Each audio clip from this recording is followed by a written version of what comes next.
This looks way better than expected for the Florida Panthers having salary cap room heading into next summer. Yeah, I know, season hasn't started yet, but we're going to take a look at next summer and what the Panthers could do with all of the room they could potentially have salary cap wise to bring in an unrestricted free agent. Who could it be?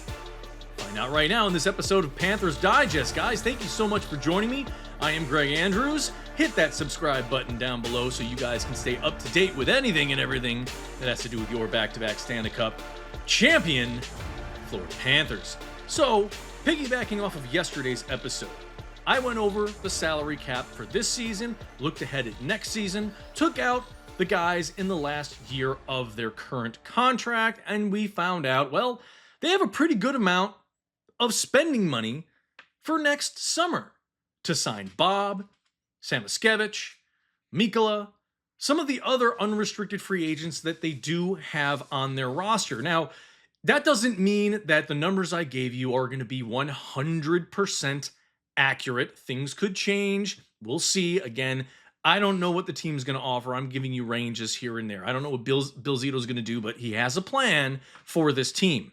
And I do think they will take a run, maybe at a couple of free agents. Like I said, I'm going to look at 3 younger players and 3 older players. I know people are going to probably tell me, well, these guys will re-sign with that team or that team. I am not taking that into consideration because of 2 things. Number 1, the Panthers are a winning franchise, obviously. 3 straight trips to the Stanley Cup Finals, 2 straight Stanley Cup victories, and they have a great front office, and they're just enticing more and more players. And with what Brad Marchand said, the no state tax makes this an even more attractive place for players to want to be. So anything is possible. Again, with Bill Zito at the helm, anything can happen. The other announcement I want to make right now is this. This Wednesday, for all of you who live in the state of Florida, on the Treasure Coast, Gold Coast, Orlando, Miami, wherever you are, I am going to be the guest analyst on Panthers 360. That's WPTV, Florida's 9, Channel 9, up in West Palm Beach, down here. I'm not sure what the channel is, but you could search it on YouTube. We'll be doing a live Q&A on Monday during the taping at 12:15 to about 1:15 Eastern Standard Time. You could find it on YouTube, WPTV. Search for it, subscribe. Again, it's Florida's 9. It's going to be Panthers 360. That's going to be the live taping. We'll be answering your questions. It's Michael Trim and myself. Michael Trim is the anchor.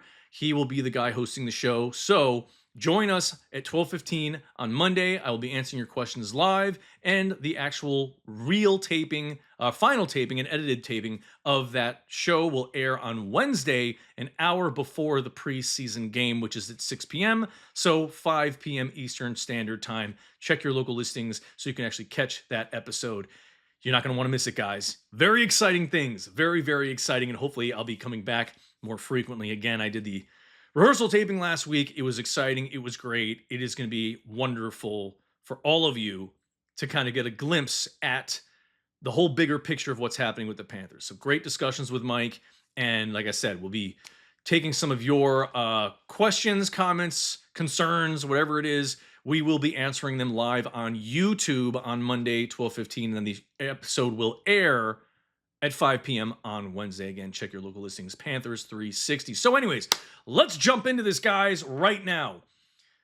Right back at this, we're taking a look at the roster really quickly. Like I said when I broke this down yesterday, the Panthers could have anywhere around $7 to $8 million if they're getting their unrestricted free agents to stay with the team and re-sign. That's on the low end, up to about 14, 15 million per se, maybe 13 to 14 million to spend if they're on the lower end of re-signing some of these guys and they take a little bit of a hometown discount, or should I say a championship discount. So the players that we're going to look at here, the box that I put at the bottom are the guys where you could say, okay, except for Mackie Samoskevich, obviously. I think he's going to sign long-term, and they'll probably put him at a 6-year deal. 7-year deal, not an 8. They can only do max 7 if he's currently on the roster, or a 6-year deal if they're unrestricted free agents coming from somewhere else. But he is restricted. That is good news. We get first dibs.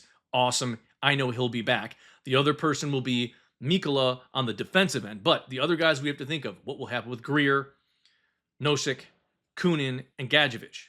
I would say Gadjevich will stay at 26 years old. Why are you going to get rid of a young player who does have a lot of talent? Yes, I know he's on one of those bottom lines in the fourth line, but he gets out there, he puts his body on the line, he stops shots, he blocks shots. He really is a pretty good two-way player for being on the fourth line. So I would say they'll probably bring him back, but at what cost?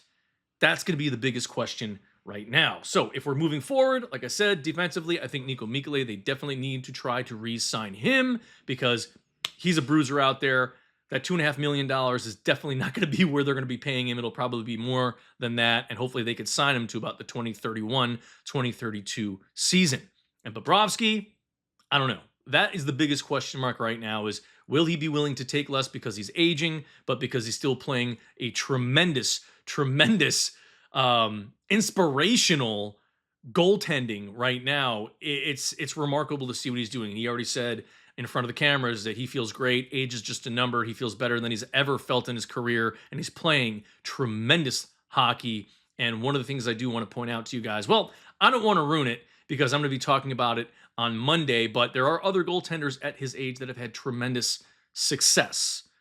All right, but I'm going to tell you guys who it is on Monday. You're not going to want to miss that. So yeah, Bobrovsky still has enough in the tank. He's the hardest working goalie in the NHL. I would say he's probably one of the best conditioned ones as well, which is why in the last 3 seasons, he's played a lot of hockey. Not really injury prone, knock on wood, but he's been playing better every year since their first trip to the Stanley Cup Finals 3 years ago. So let's get into who the players are, guys.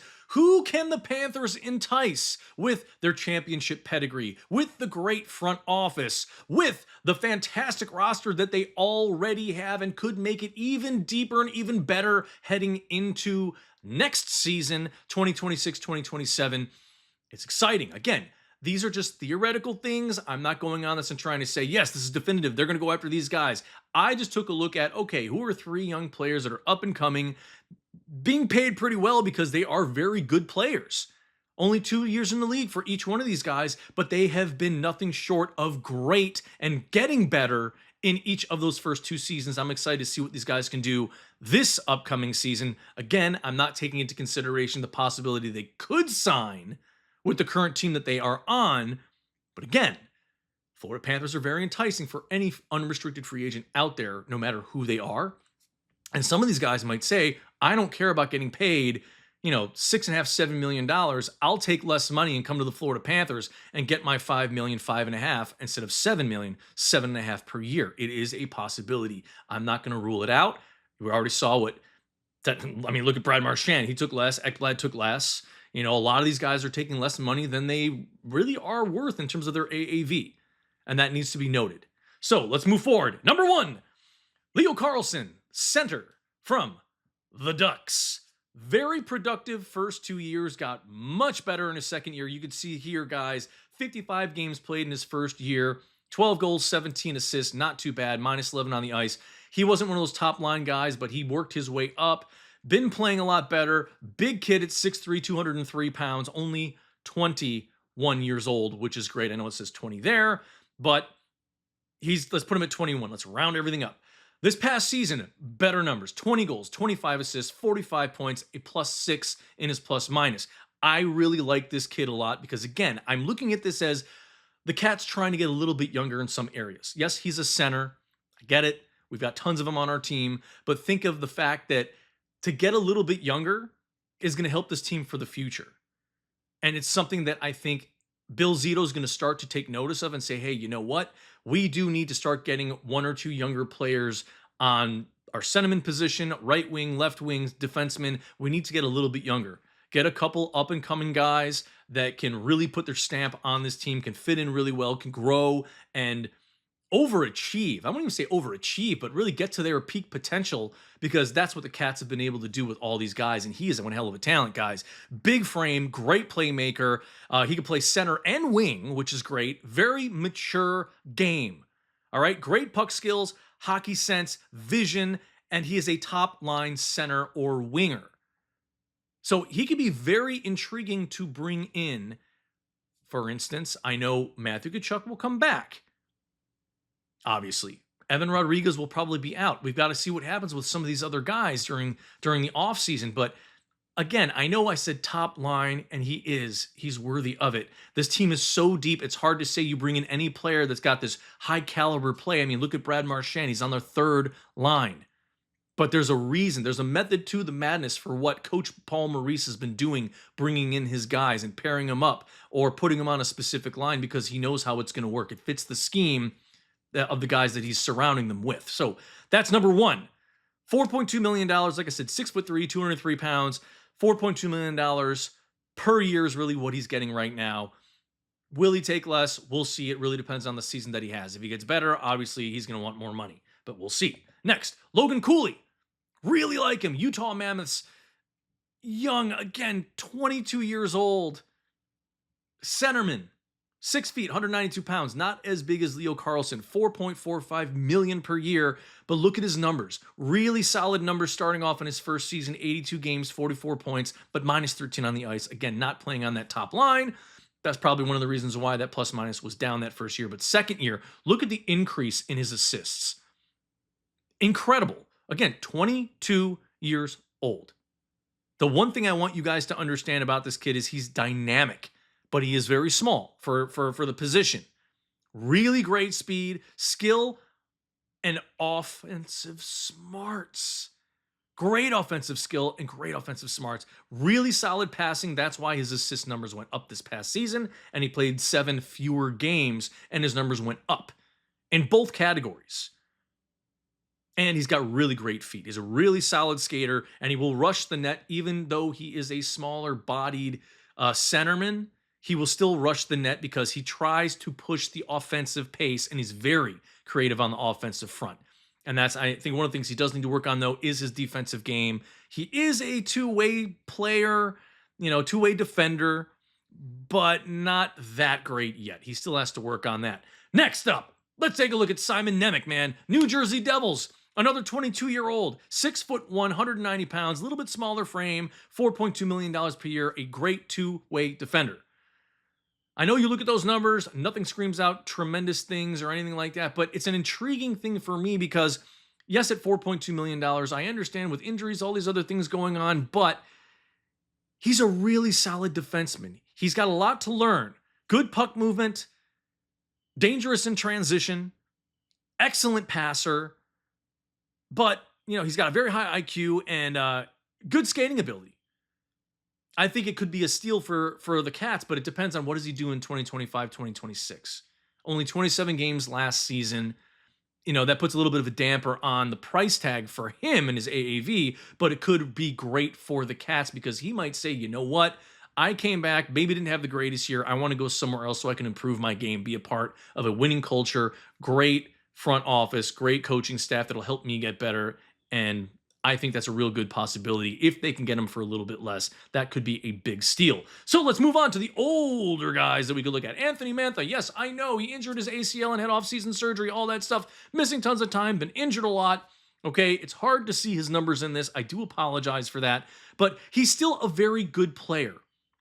6'5", 234 pounds, a big body, $2.5 million is all he costs. He is 31 years old. All these guys I'm going to tell you right now that are on the older side of unrestricted free agents, they're around 31, 32 years old. Okay? He's big, he's fast, he's got a fantastic shot, great hand-eye coordination, but he's inconsistent and injury prone. That's why I'm saying it could be a steal because of his injury prone play, because he's getting older, because of his inconsistencies. Maybe if he comes to the Panthers, takes less money, they work on him, he's got a chip on his shoulder, he improves like a lot of the guys where he's not being utilized correctly on a team. Maybe he comes here and the usage is in the right spot. And he's just dynamite here. I mean, we got to wait and see. So he's got to improve his play away from the puck. And like I said, does he have a chip on his shoulder next season? What happens? How well does he play? Does he get injured again? If he gets injured again, I would say don't even touch him with a 10-foot pole. But for now, it could be a steal if he stays healthy and he has a decent season, nothing that's super stellar, or else the number is going to go up for the price tag. Next up on here, guys, let's keep it rolling. Matt Dumba. I know some of you are going to say, well, yeah, his numbers aren't that great, blah, blah, blah, whatever. Dude, he's still a body that will put another body on the middle of the ice. He's a big hitter. Big hitter, guys. 6'1", 187 pounds, not the biggest frame, but he will lay the body. $3.75 million per year. He can struggle on D from time, and I know as a defenseman, that's a problem, but electric skater, very physical, dynamic offensive chops. He can rush the puck. He's got a big shot. He's very aggressive. And like I said, a big hitter in the open ice. The biggest thing, though, is this. He's a big-time shot blocker. That's something that the Florida Panthers really need, is guys that will sacrifice the body. And at that price, again, maybe they get a young guy, maybe they get an old guy and put the two together. So again, I'm looking at, wingers, I'm looking at centermen, I'm looking at defensemen, just trying to pick out certain areas where if we lose a guy, here's a guy that can maybe step up and not cost and break the bank. Next up, guys, let's keep going. Oliver Bjorkstrand. I've already brought him up in one of my past episodes because I really, really, really like his talent. He is great. He's a phenomenal shooter. He's a sniper, guys. He has hurt us before in the past. We know he has. He is solid. And he's a great forechecker, too. Excellent forechecker. But he does lack the size. He does lack the strength. And he's $5.4 million per year at 6 foot, 175 pounds, right wing. And you can see here, guys, if you take a look at his totals from last season on the two different squads, on the Lightning and then going to the Seattle Kraken, 79 games, 21 goals, 25 assists. Not bad numbers. He's had better seasons in the past, but that's kind of where he averages. So no matter where he goes, he still contributes. And I do like the fact, if you look at the numbers at Tampa Bay, not that many games, 5 goals, 4 assists, still had a good plus minus of 3. Got to Seattle, yes, his plus minus went to -1, but he had 16 goals and 21 assists in the 61 games that he played. Not bad numbers. Still not bad numbers for going to a new team, having to learn the system. Not terrible, guys. Not terrible. So I like all of these guys. I can see them as a fit for this Florida Panthers team. I'm sorry, I've just got so much going on today. It's exciting to think about some of these guys. I mean, there's other unrestricted free agents I want to talk about, but I don't want to make this a 30-minute episode. I'm already going too long into this, but all of these guys could be big time potential to be on this team. I think they could fit the scheme, especially the younger players, because if we're able to entice one of these guys to come in here, you cannot tell me any one of these players, especially younger players, saying, I don't want to work with Aleksander Barkov or Matthew Tkachuk or Sam Reinhart or Sam Bennett or Brad Marchand or Anton Lundell or Eetu Luostarinen. Nobody's going to say that.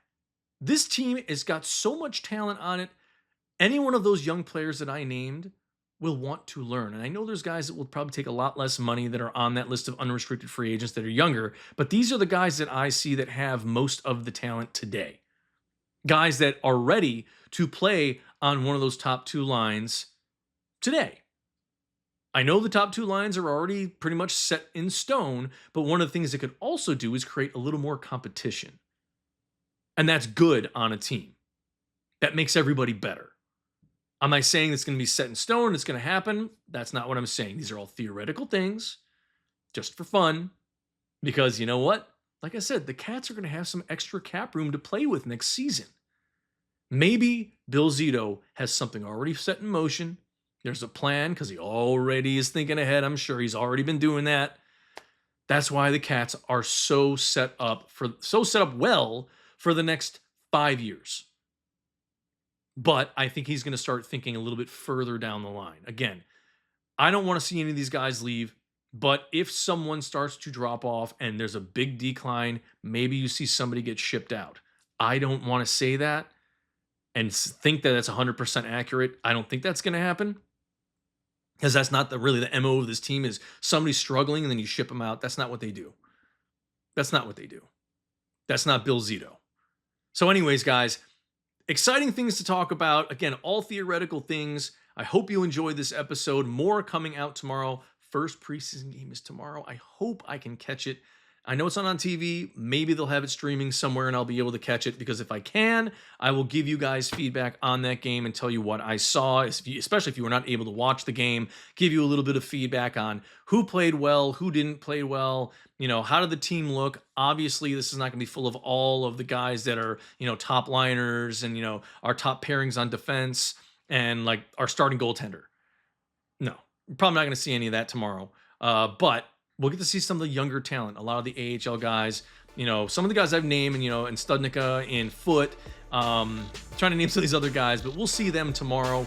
It could be very intriguing to kind of see how 72 guys are going to get their chance to be on the ice throughout the preseason. So a lot of new names, a lot that's going to happen in the next couple of weeks before October 7th, guys. So again, thank you all for joining me on this episode. I do appreciate it. Again, I'm your host, Greg Andrews. Subscribe down below. Don't forget, leave your comments, and I will get back to you guys as quickly as I can. I know some of you left some comments earlier. I will get back to you in the next episode. I've not forgotten you. I promise I will get back and answer your questions. But guys, thank you again for your support. I do appreciate it, and go Cats.